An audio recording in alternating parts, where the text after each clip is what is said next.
Good evening, everyone, and welcome to another episode of the Alex and Mo podcast. And tonight we have Francisco on, who is the owner of the K9PT Academy. So, Francisco, welcome to our show tonight, and thank you for taking the time out of your very busy schedule to join us, Alex and I, tonight. No, thanks so much. I appreciate the invite and glad we were able to make this work. Yeah. Absolutely, absolutely. So we'll dive right into it. K9PT. Hmm. Obviously, most of our guests are the first of your kind. But most of our guests, we think PT. Obviously, we're thinking people, humans, Hmm. kids, elderly, stuff like that. How did you get to deal with dogs? Which, by the way, I have heard of it. I've heard of dogs tearing ACLs, things of Exactly. that nature, having to do the rehab. But you're obviously the first person that I've recently spoken to who does this for a living. So this very interesting, a very niche area that you've kind of carved out for yourself. So how did you get Hmm. Yeah, so it is a lot of the same injuries, right? So you mentioned ACL injuries. That's the most common orthopedic injury we have with dogs. Of course, they have arthritis, they have hip dysplasia, tendonitis, they can have herniated disc. Like it's a lot of the same type of injuries, just applied to a different population.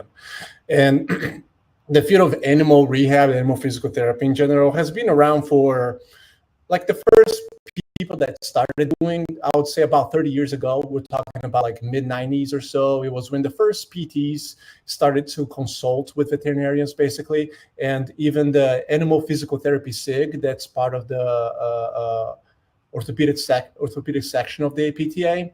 It was founded in 1998. So the SIG has been around for quite a while. Now, of course, I think the field has really grown if you really look at it over the last 10 years or so, basically. So I've been involved now for about that period of time, actually. So I graduated with my DPT back in 2012. Honestly, didn't even know that this was a thing. So it's not like I went to PT school with this end goal in mind, which now I know quite a few PTs that they go to PT school knowing like I want to work with canines, I want to work with animals, and that's their pathway. But back then, like it was just kind of like starting to get the word around. The first places that started certifying PTs and veterinarians to do this were founded in the like 2002 to 2004, 2005 or so. So it's still a field that it's gaining ground, but it's gaining a lot of ground, I would say, especially like over the last 10 years, basically. But basically, I've heard about it through a colleague that was taking her initial course to do this. And this was going back to towards the end of 2013 or so. So I had been a PT for about a year and a half or so at that time. And I was, just out of PT school for about a year and a half, kind of like trying to figure out what am I going to do, kind of like stuff. Sports was just always my thing. It was why I got into physical therapy at the first time, but it wasn't necessarily kind of like something that was really driving me. But as soon as I heard about it, I was like, oh shoot, that sounds pretty amazing. The challenge back then is that I went online and I could not find any information about this whatsoever. But luckily, my wife was just very supportive from the get-go. She also has this passion for animals, for dogs like I do. And she was just like, you know what, like, just go and do it, and then we'll figure it out. So I got certified without even knowing what I was going to do with it. And just to give some background, the certification is not just a weekend course. Altogether, with the series of lectures you got to take and hands-on training and this and that, we're talking a good like 175 to 200 hours of practice for you to get certified. So it's a decent commitment. It took me about 15 months to kind of like get through the whole thing. But then afterwards, I had the opportunity to start working in the field. And then a couple of years later, went on to leave that practice and open my own business and everything. And it never looked back from that point on, basically. And it has been really a fun ride. It has been fun to do something that it's so unique, to do something that the like people get surprised to hear about it. That's the thing. And it can be people in our field like you guys when they first hear about it. It can be pet owners, it can be even family and friends, like like even people around my own circle. Back when I told them that, like, yeah, I'm gonna do this, and they were like, wait, what? Like, you went to school for 7 years and now you're just gonna like do this thing with dogs, not truly understanding that like it's really the same thing, just applied to a different population. But in a nutshell, that's kind of like how the road has been, to get where I'm at today. Well, I have two follow-up questions based on what you just said. You said it takes about 175 credit hours, about 15 months. Is the cost exorbitant or is it feasible? The cost, it varies. Now there are more places that can get certified. Back then there was only 2 places. I think now there is 4 places that I know of, and the cost can vary a little bit between them. Now, when we're talking about just the cost of the tuition itself, if you will, so not including if you have to travel, because a lot of those times those courses are held in places that unless you live nearby, you'd have, the cost of traveling, lodging, and that kind of stuff.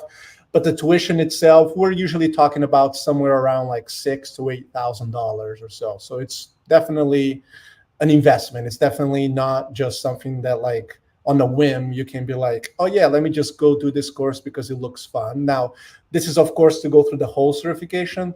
There are smaller courses that are starting to pop up. There are more like a introduction type of course, where then it just kind of like gets your feet wet, gets you a better understanding of what the field entails. So then you can decide for yourself that like, is this something that I really want to, pursue or not, basically. All right. And at the risk of sounding ignorant, and I really don't care because I'm here to learn, we learn special tests when we're in PT school. So, but we learn it for the human anatomy. So if a dog comes in with an ACL tear, like exactly what sort of test do you do? That sort of stuff. Yeah, that's a great question because, one of the things I usually recommend to PTs, PT students, anyone really that it's like, hey, this looks interesting. How can I learn more? Is like, if possible, try to connect with someone that you can shadow, even if it's for a day or so. And I have had many therapists through the years shadow with me. And usually the thing that they will say at the end of the day, it's like, wow, this is exactly what I do, but with dogs. And the ACL, or what we call the CCL in dogs, because instead of being the anterior cruciate ligament, is the cranial cruciate ligament. So it's just like the anatomy difference, but it's the same thing. We do the same test. You can do the drawer test to assess the instability. Of course, a lot of these dogs, when we see them, they're coming already after seeing their veterinarian. Sometimes nowadays, if you really look at the field of veterinary medicine, so for the listeners who maybe have pets or so, you might have realized that the field of veterinary medicine itself over the last 10 to 20 years or so has really taken a route of specializing a lot too, right? So if you look at veterinary medicine in the late 90s, even early 2000s, you went to your regular vet and your regular vet was kind of like the jack of all trades. But now you have specialists in like 20 to 30 different specialists. One of them, of course, being orthopedic. So if you take your dog to your regular vet and they suspect there's an ACL tear, usually the next step, the route that they're going to go to is like, hey, you should get a consult with an orthopedic surgeon, So then in that instance, they will usually do radiographs, to be quite honest. And of course, we know as PTs, you can't see the ligament on a radiograph, but you can look at the bone position. You can see if there is any bony changes or anything like that. That tying that up with the clinical presentation with the patient can kind of like tell us with confidence, if the dog has an ACL tear, and if it has, if it's potentially a partial or full tear. But that's how we diagnose them, because we don't do MRI with dogs unless it's for a neurological issue. Because to do MRI with dogs, they have to be under anesthesia, they have to be sedated. So the cost of just doing an MRI, it's really expensive. So usually we do an MRI for dogs who might have like a spine issue, a herniated disc or something like that, but not just to check their knees. So that would be the only difference in terms of how we diagnose that with them. So I know a lot of people get pet insurance, but I'm sure it doesn't pay for physical therapy. So is this strictly a cash-based practice? It is, and pet insurance has been becoming more popular. Majority of them do pay for physical therapy, actually. Of course, insurance is insurance, and what I have seen, I would say over the last 5 years or so, they've been getting sometimes a little bit picky with what they will cover and this and that, and they try to add language to try to deny things, and that all sounds very familiar to us physical therapists. But overall, they do tend to cover what we do. But even with pet insurance getting more popular, it is, I would say, only about a quarter at most of the patients that we see here at the clinic actually have pet insurance. And that number has been pretty consistent through the years. So majority of people still kind of like come as a cash base, but even the people who do have pet insurance, it is still 100% cash based business, because pet insurance, we're not dealing directly with the insurance company. I'm not contracting with them or anything like that. It's basically like an out-of-network setup where they come, they pay us however much our session is. We give them an invoice that it has, how much they paid and stuff. And then the pet owners submit that to the insurance company, and the insurance company then reimburses them if something is owed, if they haven't met their deductible or whatever it may kind of like be. And the rest of the people is just a strict, cash payment system. And that's the nice thing about it, to be quite honest. It's like we're not dealing with any of that. And that's honestly besides working with dogs all day, that is one of the greatest benefits of it. Is like then you don't have to deal with that component of things too. So do you need a veterinarian's referral for? We do. Okay. We do. So the one thing for the listeners, if they're kind of like interested also in potentially doing this, the first thing is checking the legislation on your state. Of course, we have 50 different states with 50 different physical therapy practice acts and 50 different veterinary practice acts. So it can get kind of like very confusing. And there are a handful of states that have changed their physical therapy practice act to include animals as a part of it. Then there are another a handful of states that physical therapists can work with animals under some language within the Veterinary Practice Act.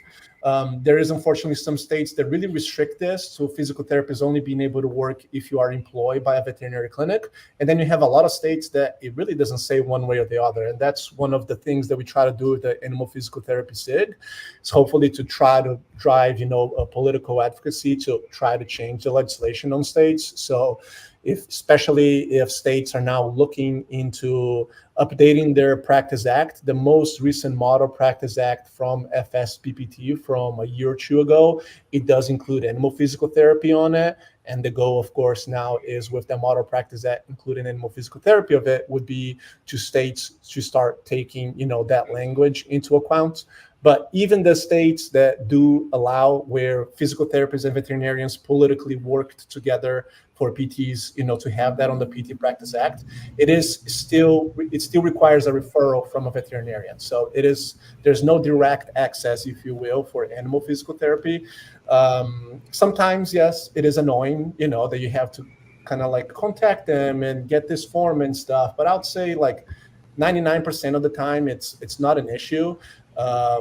Majority of the veterinarians like really appreciate people like us bringing this expertise into this field, because they are busy doing their own thing, and they understand, majority of them, that we can bring a different knowledge, a different skill sets, that it's different from what they have. So business is business, right? And we have physician-owned physical therapy clinics, and they see it as an additional source of revenue. What if veterinarians who own their veterinary practice realize that, hey, physical therapy can bring added revenue to my business, and they start having their own thing and just employing PTs to do it? Wouldn't that be a challenge for people like you who want to have their own niche with? Yeah. I mean, honestly, that's a great question. Because honestly, if veterinarians want to employ PTs, actually, that would be wonderful. Because there's a lot of PTs that would want to work, but they can't figure out how to make this work.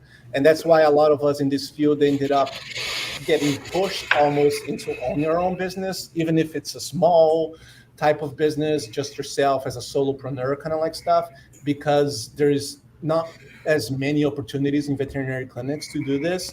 And there's kind of like a twofold answer to probably why that happens. One of them is that physical therapists are not the only ones that can get certified to do rehab. Veterinarians can also get certified, but veterinarians are usually not doing the day-to-day kind of treatment. They're functioning more as a physiatrist. Oh, sorry, the alarm light went on here. They're functioning more as a physiatrist overseeing the plan of care, and then they're passing along the day-to-day treatment. So usually like a veterinary technician or sometimes even a veterinary assistant, which is someone that can carry out the day-to-day treatment, but of course they don't have the same knowledge and background as a doctor of physical therapy would have. So within that sense, sometimes it would be good for more veterinarians to hire physical therapists to be part of that kind of like team with them. The other reason why that doesn't happen as often, to be quite honest, is that the real money in veterinary medicine is made out of like procedures and diagnostics. And let's say a veterinary clinic has, a decent size, let's say a 15, 20,000 square foot veterinary clinic. They're gonna make a whole lot more money by having a room, instead of having a room that, let's say, is like 20 feet by 20 feet dedicated to physical therapy.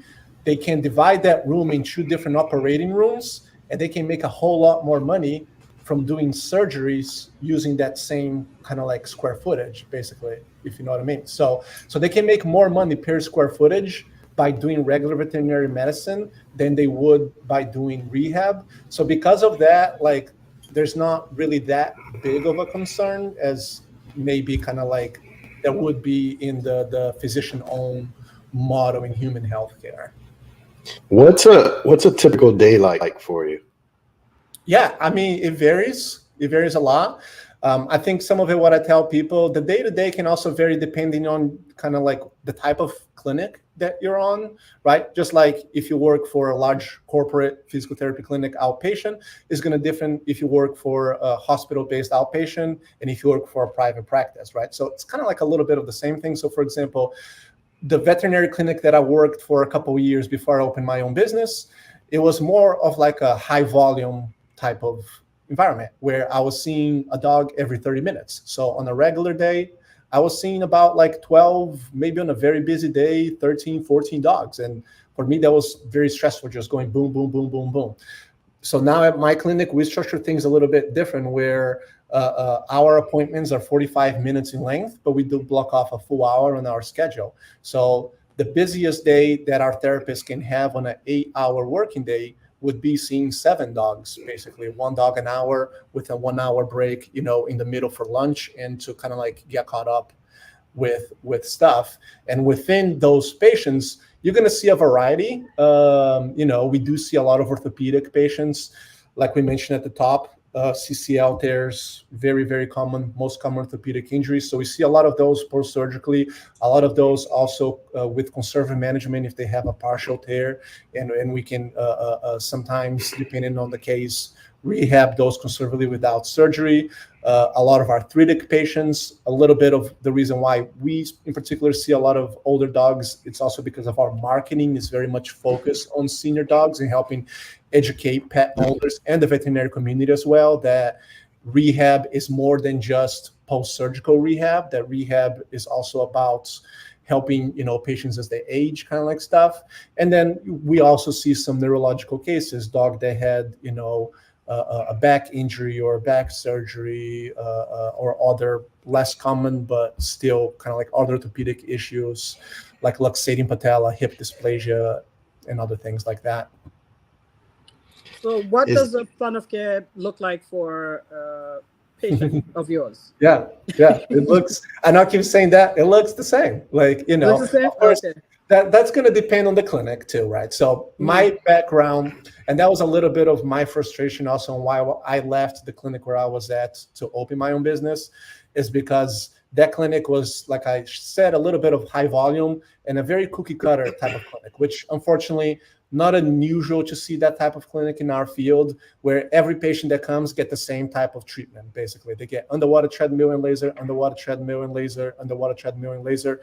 And a lot of it, I think it's because of what I mentioned earlier, that veterinarians at large might not necessarily still fully understand the skill set that a physical therapist brings to the table. And it can be much easier for them to buy an underwater treadmill, buy a laser, and then just train someone to use that and just kind of like have that cookie cutter plan of care, basically. So that was one of my frustrations with it. So my background comes from being very heavy on manual therapy, where I trained at the University of Pittsburgh, and then working for a couple of years at like a sports medicine private practice clinic, working with CrossFitters, marathon runners, college athletes, that kind of stuff. So my background is very focused more on like hands-on and exercise and loading the joints, basically. And that's the approach that then I took like with the dogs once I went out on my own too. So the plan of care for me is very centered around that. It is helping settle down any inflammation, any soreness, if there is anything going on, especially with, arthritis and whatnot. But then from there, just gradually help build up strength and helping build up strength through the targeted exercises that we can do at the clinic. And then most importantly, teaching the pet owners exercises that they can do a little bit at home every day too, to help gradually build that up. How do you communicate with the dogs? Because you mentioned like a lot of some of these dogs, aside from the post-surgical ones, then they would have pain, but there's a lot of pain driven impairments. Yeah. Anybody that's had a dog before, or any that's been around a dog before, when a dog's in pain or in general, and you try to approach the dog or whatever the case may be, the potential the dog, they can't tell you, hey, I'm hurting or this hurts. They just, they growl. They could become aggressive.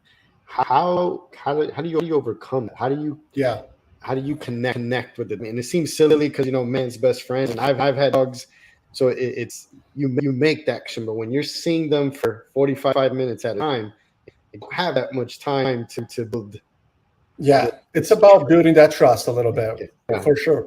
So, I mean, the thing I tell PTs all the time is that, because people ask me that question all the time. It's like, how do you know that your patient is in pain? How are they communicating that to you, right? Because your human patient can tell you, oh, I have a 4 out of 5 or 4 out of 10 pain, whatever it may be. The dog can't, but the dog does communicate with us. And part of that transition from human physical therapy to canine physical therapy is then learning dog body language, learning dog behavior. So you can start kind of like understanding what they're communicating to you. And I kind of like joke about it, but it's kind of also true that the nice thing about the dog is that they're not going to lie to you, right? Your human patients can lie to you about the pain that they're feeling. The dogs are not going to lie to you, but you just got to be able to read what they're kind of like telling you, right? And exactly to what you said a little bit, a lot of it then is about how you approach them, depending on not just their level of pain, but sometimes even their level of anxiety, right? Think about a dog that just went through a massive knee surgery, and then they're coming and seeing you, like new place, they don't know you, like they're going to be a little bit kind of like hesitant. They're going to be a little bit guarded about it. And then it's about learning how to approach that situation, how to build that trust. And sometimes it does take more than one appointment. Sometimes it might take a series of appointments for the dogs to really start kind of like coming off their shells and building that trust with you. And that's part of the process too. And that's actually, to be quite honest, part of the fun, because it keeps us on our toes, right? Because I can see on the same week, 3 different evaluations for patients that had knee surgery for ACL tears. And they might have even had the surgery at the same place, but each are going to look very different, not just from a perspective of how they're responding to pain, but also their behavior, also how they're going to react to me, how they're going to react to the whole situation.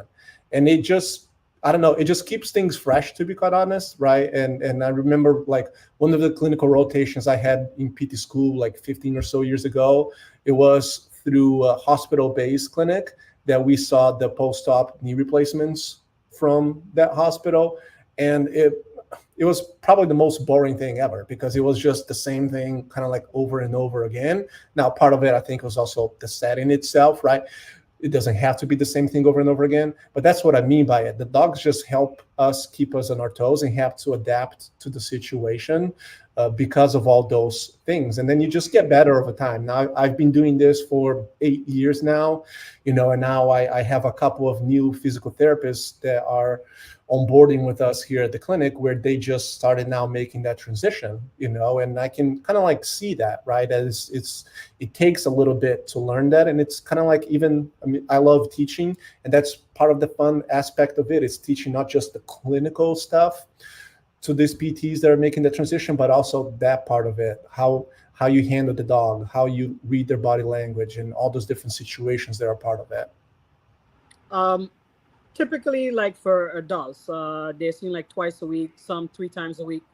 How often are the canines seen? Yeah. Weekly, monthly? I mean, how does it go? Yeah, that's also going to depend, I think, on kind of like people's approach. Like the clinic where I worked at, it was like, two times a week, that they would like come. I know PTs that like to see their dog patients 2 or 3 times a week as well. I came from a different angle, which for us has worked, pretty well, where we tend to see our dogs once a week. And then even once they start doing better, we start spacing out those sessions, because we put a very, very heavy emphasis on the home exercise program. And we explain that to people from the get-go. So even the people who bring their dogs to see us, they are super compliant, because they already come with that expectation. And a lot of them come to us because of it, because they're like, you know what? Life is busy. I cannot leave work, go home, pick up my dog, take my dog to the clinic, take the dog back home, go back to work. Like that can be a whole 2-3 hour of their day. So if you're doing that 2 or 3 times a week, that can be extremely hard to do that for a sustained period of time. So our approach in particular is more on that. It's more about really, really trying to empower the pet owner, teaching them from massage techniques to stretching to passive range of motion to then different strengthening exercises that they can kind of like work at home every day, sometimes getting some equipment, but nothing kind of like crazy that they can use it at home, but to the point where they're able to keep up with the things that we do over here, so we don't need to see them as frequently then. How big is your team? How what? How big is your team? How many therapists are you? How many therapists? Yeah. So I left the clinic where I was at, and this was fall of 2017. I opened the K9PT. For the first couple of years, I was mobile. I was going to kind of like people's homes. So basically like a home health, basically, if you will, around Chicago to just get the business off the ground. And then we opened the clinic in 2020, and then we expanded in 2022. Business is business. So went through some ups and downs during that period as well. But now we're at kind of like that growth period once again where I wanted to get. So now we have myself and 2 other full-time therapists and a part-time physical therapist. And we have now, let's see, 1, 2, 3, 4 administrative staff. 2 are part-times and 2 are full-times administrative staff. That's really good. Along that, then, because money makes the world go round. We all have bills to pay with stuff we need to do. In the canine world, compared, I think the closest thing to you is probably outpatient, right? So compared to outpatient, the money making potential of a therapist, same, below, above. Yeah. What would you say?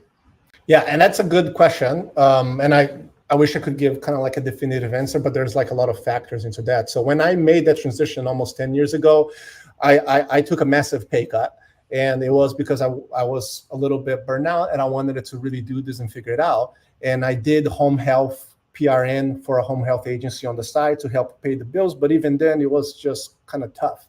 So that was also one of the factors that led me towards, hey, I got to figure this out. So let me go and open my own business and go kind of like see what I can do about it, right? And has been one of the challenges, especially for the therapists who have been in this field for 10, 15, 20 years or so. Now, more veterinary clinics and even clinics owned like myself by physical therapists, of course, we understand the value that a PT brings. So then the salary that a physical therapist can make is equivalent to exactly what you said, an outpatient orthopedic, clinic. It should be equivalent to an outpatient orthopedic clinic, because it is basically a very similar kind of like model. Of course, there are different nuances and stuff with it, but overall, it's kind of like how I have learned to build my business model.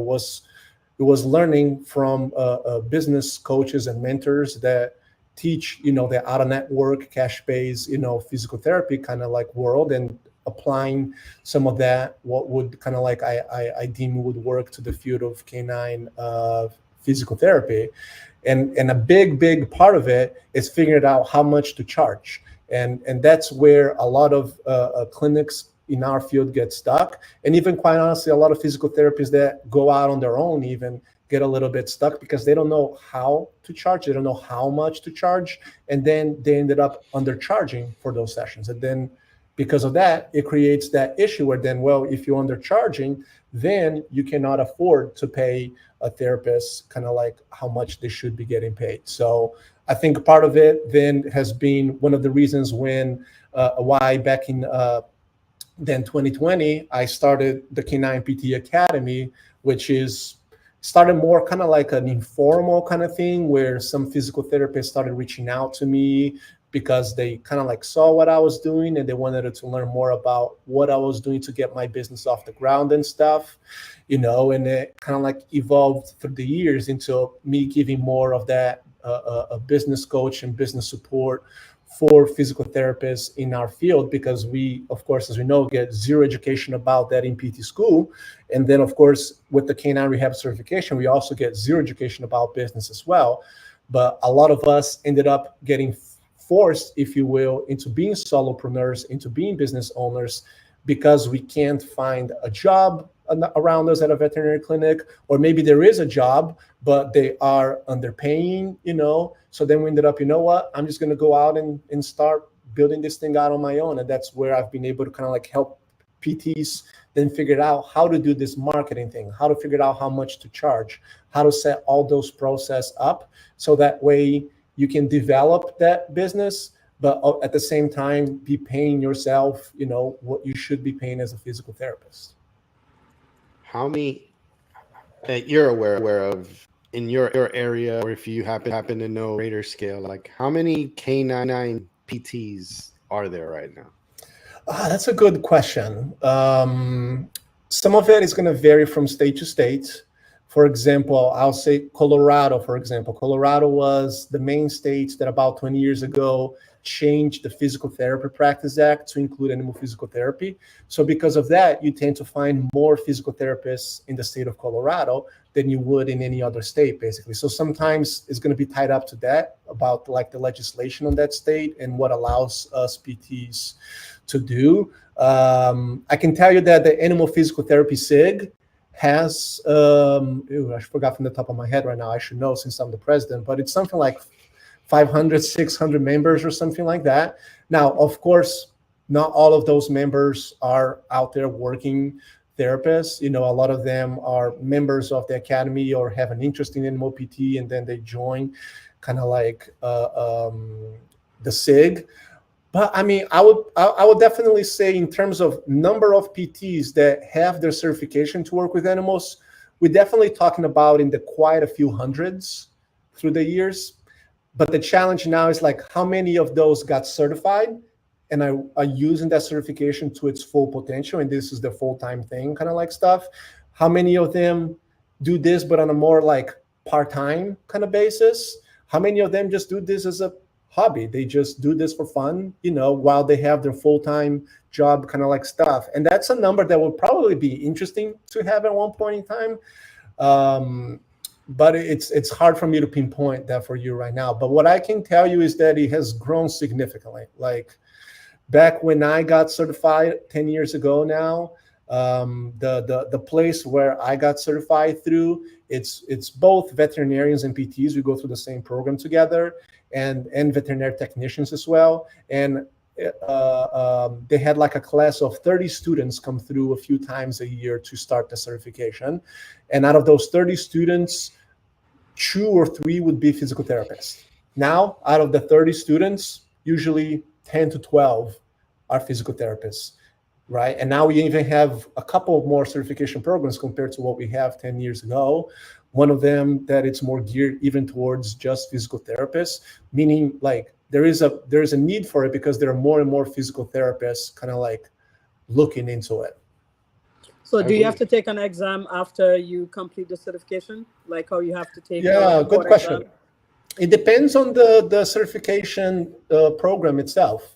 The one I did, it did not. And to be quite honest, it was one of the reasons that I got attracted to it.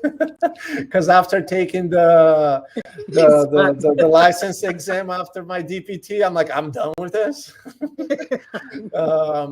So it was more hands-on case studies, and then you do an internship kind of like stuff. But I know of at least one of the programs, actually two of them, you have like an exam that you take like at the end of it all too. Yeah. So it seems to me, on the outside looking in, as you said, like a lot of people probably would do it as a hobby or part-time because they probably don't have the business knowledge to start their own thing, or a lot of people are probably afraid that if they do go out like you, they're gonna struggle for the first couple of years, like almost everybody does. Yeah. It's growing pain.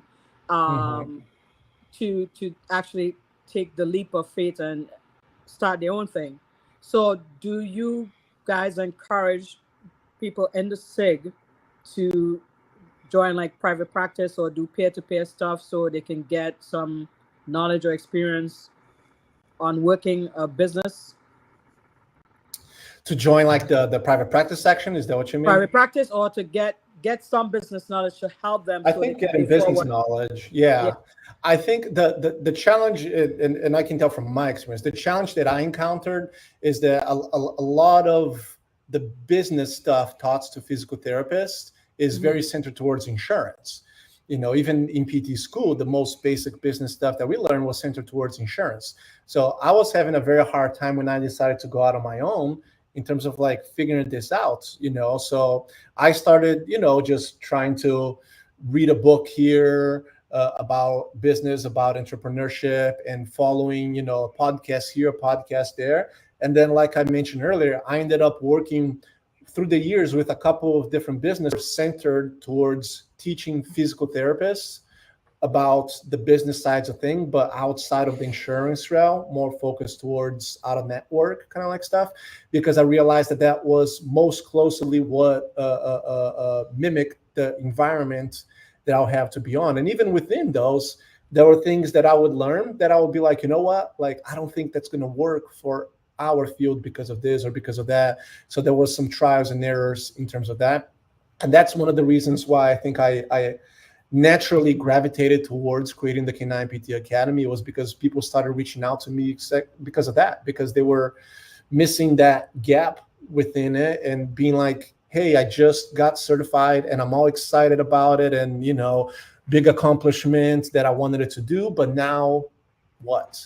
Now I can't get a job, or the job that I'm getting, it's lowballing me and this and that. And I have this thought maybe, or a wish of like, what if I start going to people's homes and doing this home health K9PT? Or what if I rent a room somewhere and do this? But I have like no background in terms of like marketing, in terms of like how to go about acquiring patients and stuff. And I naturally ended up being a topic that I enjoy learning about business and marketing. And then I was able to help people kind of like bridge that gap. So I definitely, to go back to your answer, I definitely encourage people to figure out something that they can get that exposure. And it can be from courses, it can be from books, YouTube channels, whatever it may kind of work to get them started. But you need to figure it out, like, yeah, how to make this business kind of like, you know, thing work, and what are the resources available out there that would be able to help you with that process. I was hoping you say they could sign up for the K9PT Academy. That's the I mean, I no, yeah, I guess I was not a very good salesperson there, but that's, we do have a podcast, so I can say that we do have the K9PT Academy podcast, which is very much centered around that. well, that's good. I'm sorry, Alex. Go ahead.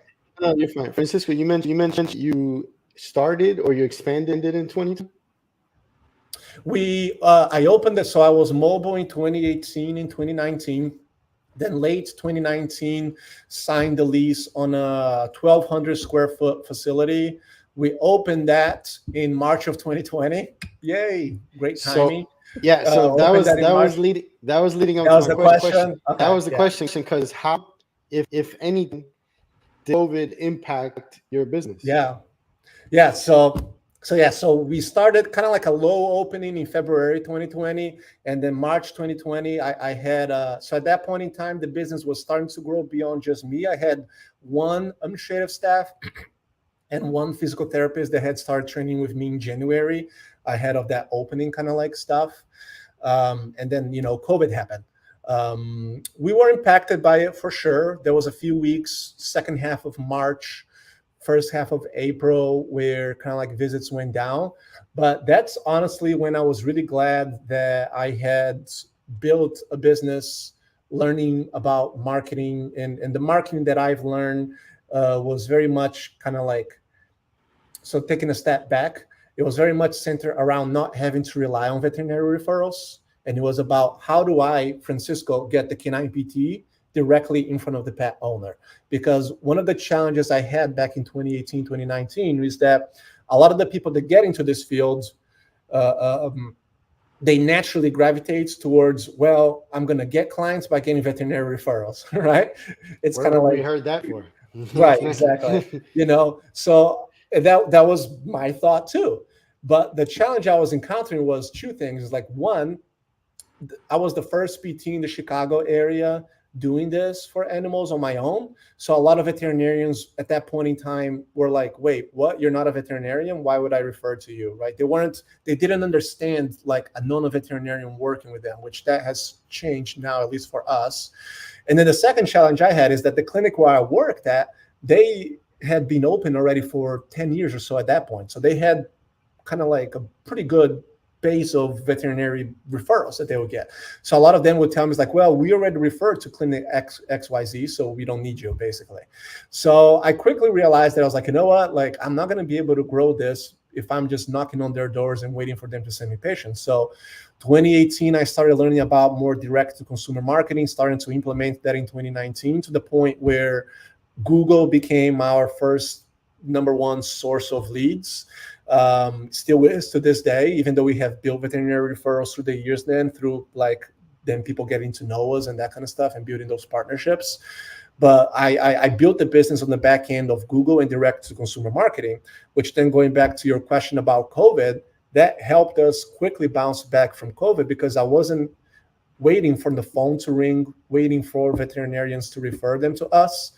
The beauty about it is that when COVID happened and people were stuck at home with their dogs, they were actually spending even more time on Google. So we started actually getting even more leads during that period of time. And some of the people then didn't care, kind of like about COVID in terms of like, oh yeah, I'm okay bringing my dog to see you kind of like stuff. Some of those leads took a few months of them being okay, leaving their house and stuff. But because of that, we were able to quickly grow through that summer of COVID. So like I said, there was a dip late March, early April. But then if I look at the numbers now, we started picking it back up to the point where it was in July, we hired then a second administrative front desk person because we were getting busy. And then in September, I had another full-time physical therapist start because our caseload was really kind of like picking it up. So in that sense, it did help us. Of course, it was a very scary 6 weeks or so period of time, try to figure it out. There were days early on during COVID where I was literally coming here to the clinic. I didn't have any patients all day, but I was just coming here to get out of the house and get work done. And I revamped our website during that point in time. I did a lot of, work that I needed to get done. So I was productive during that time, but I'll be sitting here in the clinic all day. And then I'll be like, thinking about that, I was like, man, what a great time to have this overhead right now, right? But in the end, ended up working out well, so that was all good. So you did the 2 years of mobile canine rehab before you actually basically established it. Okay. Yeah. At what point in time did you realize that it was time for you to actually get a brick and mortar space? Yeah. So interestingly enough, if I go back to like late 2018, so I had been a year or so into mobile, to early 2019, that wasn't really my thought. My goal in 2018, because 2018 was my first full year in business as a K9PT, my goal literally was like, if I can make as much money as a solopreneur as I would if I got a job at a corporate outpatient clinic here in Chicago, I'll be happy. And that was my goal, to be honest, in life at that point in time. It's like, if I can make the same amount of money that I would doing this, I'll be happy. Life will be good, and I kind of like even surpassed that a little bit in that first year, and I was happy, and it was all good. And the Be thought careful, of growing and Francisco. expanding, A lot of students might be hearing this and not want to go work for other people. They might want to work for themselves. So be well, they can careful. come work for me. They can come work for me. There you go. But go But ahead. but I mean, it was a lot of work too. So it was not easy, but then it was actually a veterinarian that I was talking to about potentially partnering with, that kind of like dropped that seed on like me having a space. And then once I started thinking about, hey, it would be kind of cool because my schedule is getting busy and this and that would be kind of cool to have another therapist, so we can help more dogs and whatnot. So as that thought started going through my head, then it became kind of like almost a second thought of like, well, if I'm going to grow a team, then it makes sense to have a location rather than just having kind of like people be all over the place. And that's how in the spring of 2019, the idea started coming into place. And then it was that summer of 2019 that then I started looking for the commercial space. And then, commercial real estate takes a while. So that was like a good 6 months process or so until we were looking for a space. We found that space, signed the lease, did the build out, and all that kind of stuff. On average, what's a session cost? Yeah, and that, going back to one of the earlier questions, that will vary a lot. Like you are going to talk to some clinics that are going to be charging somewhere around like $75 to $90, $100 for like a session, and you're going to have therapists who are going to be charging $250. Some of my mentees even, that are doing like house call mobile, $275, $300 a session. Our average here at the clinic comes down to about like $225 or so for that 1 hour slot, here at the clinic, the way we have things set up. So there's going to be a big range kind of like over there. From my experience, most people in our field are going to fall between like 90 to 125 or so that they're kind of like charging for that appointment. That's good money. Yeah, it definitely is. You saw my eyebrows raise up, right? Well, whatever little I have of it. But Alex and Mo K9 unit coming to DC. I mean, it is money, and all of that. But even the clinic, let's say, and that when I started, so just for reference, so when I started mobile, right, and like I said, I didn't know any about this business stuff. I was charging $105 a session, and the reason why I was charging that was because the clinic where I worked at, they charged, I think it was like $80, $85. So I was like, well, let me charge, about $20 more because I'm going to. But the volume, right? Yeah, so here's what happened. Uh-huh.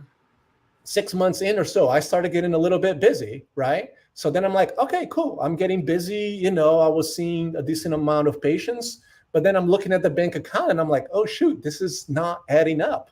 So then I'm like, yeah, I have to charge more from 105. And then I went up, and then I went up, and then went up. So basically through the first 15 months or so, I had to raise my rates 4 different times, because each time I was kind of like scared of raising it. I would just raise $10, $20, or raise a little bit more, because I didn't understand, like, like if I would have run my numbers ahead of time and knew that, hey, I should have started higher, that would have been easier, because the cost of running the business, that's up, right? So let's say you're charging $100 a session for a PT. You're like, oh my God, that's a whole lot of money, which, I mean, not saying that it isn't, but then you're going to add, the expenses of the business, right? So If it's mobile, you're going to have some expenses, even though it's going to be less than what it is for a brick and mortar, but you're going to have expenses. You're going to have equipment that you're going to have to have. You're going to have Uncle Sam. That's probably going to be the biggest thing that you're going to have. You're going to have to pay taxes, and self-employed taxes is more than your W-2 taxes, and all that kind of stuff starts adding up, where then you start realizing that, like, wait, that $100 a session that I thought it was like, oh my God, it's all this money. At the end of the year, like, it doesn't add up to as much as I thought that it would. What was your biggest fear about deciding your rate? Because we touched on, you can have a Walmart like operation, high volume, low price, or you can have a Nordstrom, high quality, high price. So it depends on which range you want to fall into. Yeah. But when you first started out, yes, I know you didn't have that much business knowledge, but what was your biggest fear about deciding if you should charge $250 per session or $105 per session? I think internally was just getting comfortable having the money conversation and how to go about that. And of course, then, like, having those imposter syndrome feelings of like, wait, am I worth this? Would people pay for this? And that kind of stuff.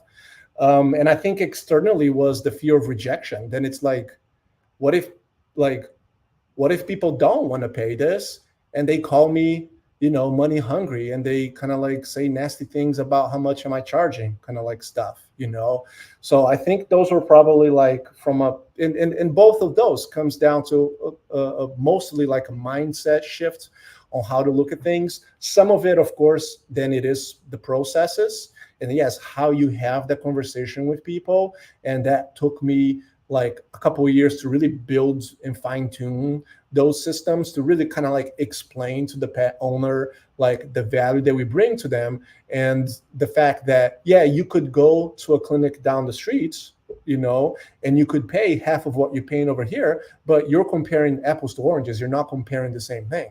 And you need to have the process and system from a marketing to nurturing and everything for people to kind of like understand that, so they're able to be like, yeah, you know what, like, you do charge more, but I can see why you do it, and I'm willing to pay more for it because of this or because of that, whatever it may be, because of their value. So a lot of that is going to come through the processes that you build, the systems that you build within the business. But ultimately, like, a lot of it then is going to be that mindset. And that is that thing that holds most of us back from being comfortably charged, right? Because how can someone who I taught the same systems through my business coaching program be okay charging $300 a session, where someone is afraid of even going over $100 a session, right? And they're learning the same things from a structure, operational perspective, but it's kind of like over here where some of the people are still getting kind of like stuck. Can I ask another question? Do you think you being an immigrant had a part to play in thinking you might be charging too much? That's a very, very good question. I think a lot of fear from that, I think, comes from that fact too. Like, yeah, that rejection, like, right, is it going to come from the fact that like, yeah, my name is different, that, that like, people can tell that, like, by a little bit of my accent and by my name and stuff, that like, like, I'm not from here, even though physically speaking, my ancestors were Europeans. So I don't stand out as much from a physical perspective. The color of my skin is white. I don't stand so much on that way. But I think there was, to be quite honest, a little bit of that. I think I've realized too, I come from a family where my dad was a business owner, is a business owner back home still. And even though him having that business that he got from his father, from my grandpa, helped us a lot as a family growing up, I also grew up with a perspective of like, well, I don't want to own a business a little bit because of it too, because I saw kind of like sometimes how much of a toll it can kind of like take. So I had a little bit of that fear of myself too. And then understanding that I think is also very different owning a business in the United States, to be quite honest. It's like, for better or for worse, it's not saying it's easy, but there's less barriers over here for you to be able to make things for your own than there is in majority of other places, basically. And that's, I think, what makes here, like, the land of opportunity and that kind of stuff. Because if someone is kind of like willing to kind of like, I think, get through those obstacles and whatnot, it is, they're going to be able to succeed here. And that's why so many immigrants like us and our ancestors before us, before many of the listeners and stuff, like, came here, whatever century it kind of like was, because they were kind of like seeking that opportunity to be able to make something for themselves. Earlier, you mentioned wife and how she had kind of supported you. Said, "Hey, let's do the canine thing. We'll kind of figure it out." Anybody that's any of our episodes that I'm a big fan of my wife, because without my wife, I don't get to all things and be and do all the things that I enjoy doing. Right? Doesn't always have to be a wife. It's a spouse, a friend, family member, whoever. But you have that rock, that person that stands behind you and is going to push you and is going to support you and keeps you going. Describe what role she has played in the K9PT.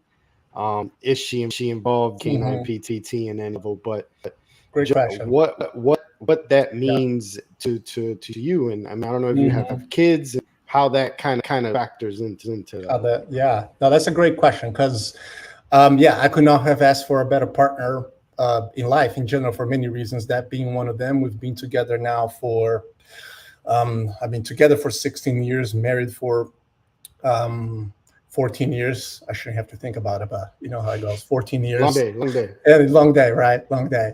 But I will say she was very supportive of me working with the canines. She had a whole lot of hesitation about me opening my own business. And there was an array of reasons behind that, from a personal level, also because of the decisions we have made as a couple to move to Chicago and whatnot. So there was a whole lot of hesitation on that front. But even through those hesitations, she was very supportive, and she has been as supportive as she can be. But also, this was never like an aspect of things that she was really draw her attention to. And to be fair to her, she has her own very successful professional life. She has her MPH and her PhD in epidemiology, very successful at what she does.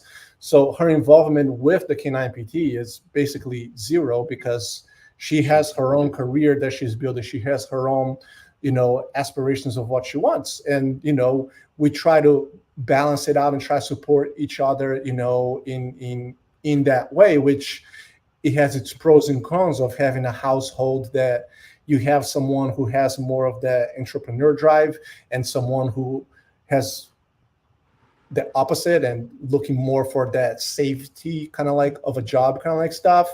And, not saying it was easy, not saying it is easy, but we do our best to kind of like try to balance that a little bit off each other. And I think one of the reasons that it did make, to be quite honest, that transition easier to be like, yeah, let's go and get your canine certification, was because at that point in time, we didn't have kids. We do have a 2.5-year-old now, and that changes perspective, that changes life, quite a bit. And that was one of the reasons why I went for it back in 2014, not knowing what that was going to come from it, but just knowing that, like, hey, this is a good time in my life where I can get this certification done without having a mortgage, without having kids, without having, all this other stuff going on and whatnot. So how about I go and I get this done, and then afterwards we'll see kind of like what comes from it. So it helped back 10 years ago from that perspective of where we were in life. And of course, not saying that I don't know PTs that made the transition with family, with kids and stuff. That was just kind of like my experience, but it did help with that process, if that answers the question. No, absolutely. Again, I think, for everybody that we've had on our show, for Mo and myself, it can't do it all. like want to do it all, Mm-hmm. cannot do it all. Mm-hmm. Right? There's just not enough time in the day. There's Mm-hmm. not enough of you to split up in how many ever different ways you need to address everything, right? So to have that support from again family member, whatever it may be, and it could be like you said in your situation where she's not directly involved with the day to day, but she's there to say, Francisco, you can do this, man. Like, you got this. Yeah, Whatever. And that's good to mention. It's like she does serve as a sounding board. I talked to her a lot about it. I talked to her about some of the things, so she can give me a different perspective, especially when it comes sometimes to, like, HR management, that kind of stuff. Not that she's an HR specialist, but just me hearing from a different perspective sometimes can be kind of like helpful in that sense. So in that sense, she's involved. She likes getting involved with like things like, helping out the staff, getting gifts for them at the end of the year, if may be, or little things even at the clinic that sometimes that she wants to be a part of, helping get some plans, like, whatever she can help with, she enjoys being a part of that. But I think it's not fair for me to have any of that expectation too, right? On top of someone who has their own career, their own professional life, who is also like a parent, a mother, and listen, trying to juggle all these things, right? Their job, like we can't do it. Like Right. we can do our very best to step in their shoes, and that's just not how we do. There's many a time that I try to replicate what my wife does. And it's not the same. So, kudos to your wife and to all the spouses, friends, families who support all of us in our endeavors, because we need that help and need that reinforcement, because you just can't do it by yourself. You can't do it by yourself.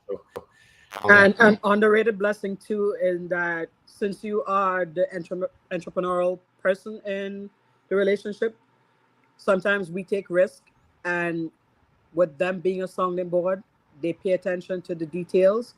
So there are a lot of things that they could save you from making big mistakes on. So that's good. And you tend to see the big picture, but just how to get there, they know the steps, and they can tell you without nagging you, but just nudging you along the way. So that's a huge underrated blessing that you have when you have someone who's supportive like that. Yeah. I have one more question though, because I know with home health, it usually is a challenge to get schools to offer students for rotation when you have a specialty niche. So do you have opportunities for students, or has anyone reached out to you to do that? Or is that a problem knowing that it's cash based or it's canines? Yeah. We definitely had some people reach out through the years. The challenge with it is not even the cash based or stuff. It's mostly the fact that, for a clinic to be considered like an internship site for most schools, they're going to meet certain criterias of things that you need to be able to teach the students so they can then be prepared for the license exam, right? And that kind of stuff that we wouldn't be able to do because of the population that we treat, right? So we don't get students from a official clinical rotation basis, kind of like that. I honestly don't even know. Like I've heard, I don't even know if like any K9PTs really do. I do take interns. So the last component of the certification is it's usually like a 40-hour internship. We do receive those interns basically. So PTs that are getting certified with Canine Rehab, we have quite a few of those come through every year.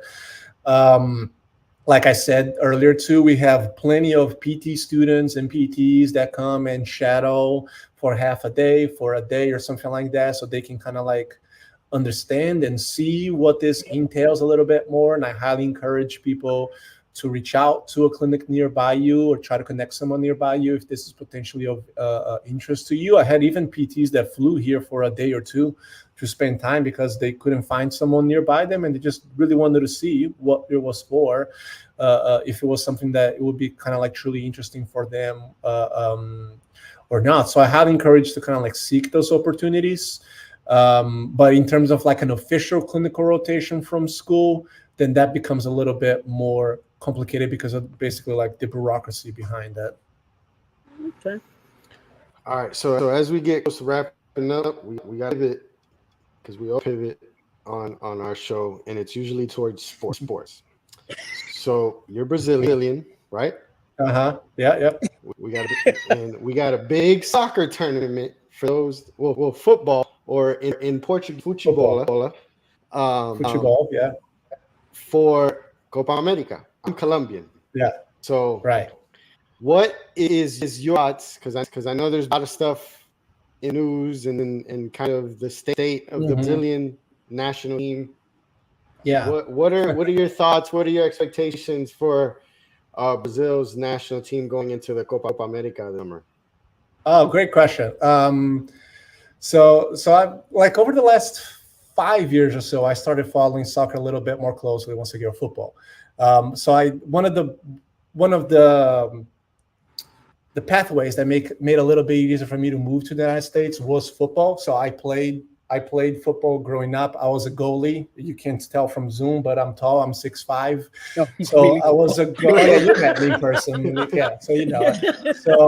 So I played soccer growing up through the the academy rankings for Palmeiras, which is like one of the biggest clubs. One of the big. So I played there until basically I was 20 years old. And then I just made the decision that, I probably I wasn't going to be great at being pro at soccer. I was probably going to bounce for a few years between smaller teams and then having to retire by the time I was 24, 25. So I decided, you know what, let me just go to college, and then ended up having this opportunity to come and play soccer in college over here. But by the time I honestly got done, I was just so burnt out from soccer because I had been playing at a competitive level since I was like 12, 13 years old, that I stopped watching soccer for a good chunk of time.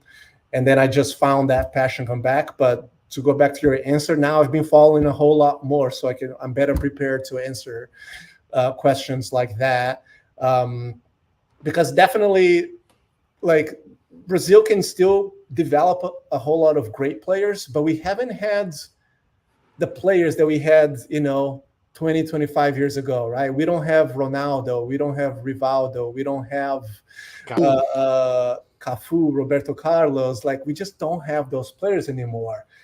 And, we have some young guys coming up that could start standing out. I think the challenge right now, to be quite honest, is that a lot of those players, and it might be even the same in Colombia, they start going to European clubs when they're like 18, 19, and they start playing this more like robotic kind of soccer, and it takes away, I think, some of the, what made some of these countries, I feel, so great, the ability for them to think on their feet a little bit more and just not have to always think about technically what they're going to be doing. But it is what soccer is nowadays. It's just more physical than it ever was before.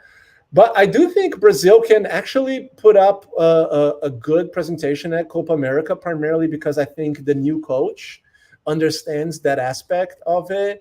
He's not a coach that it's playing and is going to put together a squad thinking that like, oh, this is Brazil and we have to always play forward and we have to always score as many goals as they can.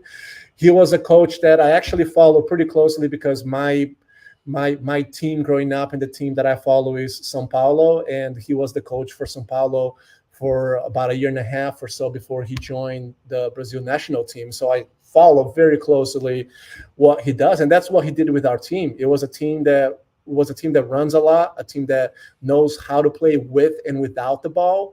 And because of that, I think if he has some good players, I think he can put together a team that could win it all. It's not going to be the teams from 20, 30 years ago that won it all and put this spectacle kind of like stuff. But I feel kind of like pretty confident that they can put together a team that has been doing kind of like better than the most recent presentations that we have, if you will. Awesome. I hope so.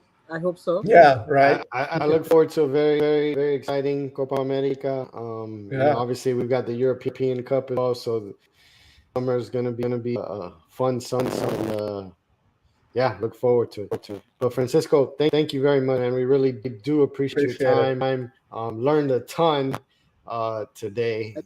Already got me thinking of going the animal route here pretty soon. go in Colombia and open a dog PT out in Colombia somewhere. But, Right. Thank you very much, man. A lot of knowledge you have obviously for our listeners and our viewers, and follow the man, reach out to him, got a wealth of knowledge and always an avenue for our profession. You know, I think we can extend to reach out many different rooms and many different populations, even the canines need our help. So we, equipped to do it, and we just got to put ourselves out there. Yeah, I appreciate it. And I'll say too, there are some PTs that work with equines as well. There's a couple of certification for target towards equines. It's not my area, but that's an opportunity too. But yeah, if anyone listening, just feel free to reach out through social media, through email. My email is my first name, Francisco, @the K9PT.com. Find me at the K9PTacademy.com. That's kind of like the business coaching website. Like I mentioned earlier, we have a podcast, the K9PT Academy podcast. And if any questions or anything for any of the listeners, don't hesitate to reach out. Thank you very much. Thank you again, I really Francisco. do appreciate you. Everybody have a good night. Thank you. Thanks, everyone.